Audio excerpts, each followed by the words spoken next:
سید صاحب مطلب وای بیا پسته خبرې د جانان مې وي یا باد یا اوبه زړه مې ټینګ نشي هغه دم وي یا فولاد یا اوبه یاره سید صاحب دا ډېر زبردست پسته خبرې د جانان مې وي یا باد یا اوبه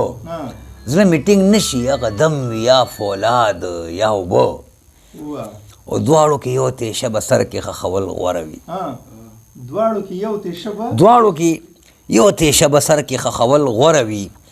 دا شیرینې خاوره به غواړي یا فرهاد یا اوبه دواړو کې یو تیشه به سر کې خښول غوره وي دا شیرینې خاوره به غواړي یا فرهاد یا اوبه یو خوا پکې تلمید او بل خوا چې کوم دی حسب حال ډېر ښه اوږه په اوږه یو صف کې یو بل باندې نه ځایږو اوږه په اوږه یو صف کې یو بل باندې نه ځایږو منځ کې مو نور څه وي خو دغه یا جیداد یا ډېر ښه صحیح صاحب بیا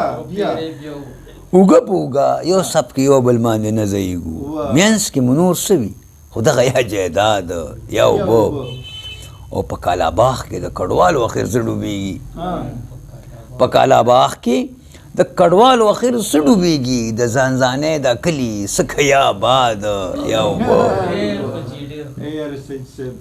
په کالاباغ کې د کډوالو اخر څه ډوبېږي د ځانځانۍ دا کلي څه یا باد یا اوبه او تودو سړو مو نظریه په یو ځای پرې نه ښوده تودو سړو مو نظریه په یو ځای پرې نه ښوده لکه د واورې چې ګورې یا جماد یا اوبه تودو سړو مو نظریه په یو ځای پرې نه ښوده لکه د واورې چې ګورې یا جماد یا اوبه او ژوند تر مرګي ژوند تر مرګي لکه کوی ته چې ورکوز شي سړی ژوند تر مرګي لکه کوی ته چې ورکوز شي سړی او قدم ښکته نه ځي ښکار یا بنیاد یا اوبه ژوند تر مرګي لکه کوی ته چې ورکوز شي سړی او قدم ښکته نه ځي ښکار یا بنیاد یا اوبه هم دغه وینو